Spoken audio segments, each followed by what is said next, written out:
Në mbrëmjen e së mërkurës, të gjitha rrugët shonin në fshatin në Proshten të komunës së Tearcës.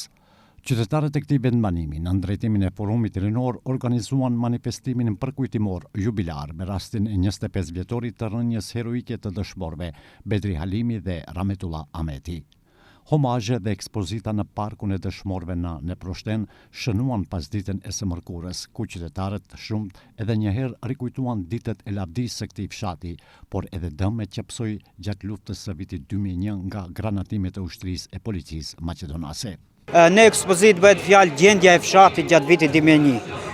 Granatimet, pushkatimet, do me thënë se ky fshat nuk ka bë luftë vetëm emër, se ka pas luftë. Do me thënë këtu ka pas luftë, ka pas me mbi 1000 granatime. Do me thënë nga kjo e tëra kjo kemi edhe 2 dëshmorë, siç e di. Pjesë tjetër nuk kemi dëme vetëm materiale, siç edhe ndoshta e keni pa në ekspozit. Kjo është e tëra. Do me thënë xhamia ka qenë shkatrume tërësisht, ka qenë granatume.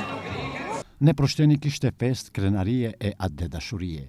Qëllimi, sipas organizatorëve, është që të mos harrohen dëshmorët e kombit. Në Proshteni sot feston 25 vjetorin e rënjes së dëshmorit Bedri Halimi, njëkohësisht edhe Rametullah Ahmeti.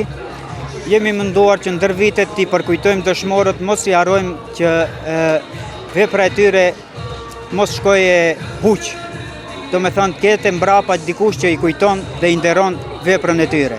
Në Proshteni sot feston sakrificën, jetën e tyre që e dhanë për më të shtrejtën lirinë që ne sot e gëzojmë. Me intonimin e himnit kombëtar dhe 1 minutë heshje për të nderuar dëshmorët e kombit, nisi manifestimi përkujtimor jubilar me rastin e 25 vjetorit të rënjes heroike të dëshmorëve Bedri Halimi dhe Rametullah Ahmeti.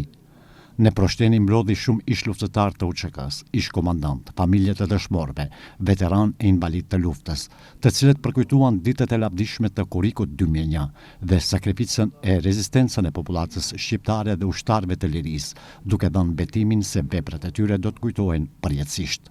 Për të madhështuar këtë mbrëmje përkujtimore, organizatori kishte përgatitur një program dokumentar, kurse ishin të ftuar edhe artistët Arjan Agushi apo Golden G dhe Basri Lushtaku.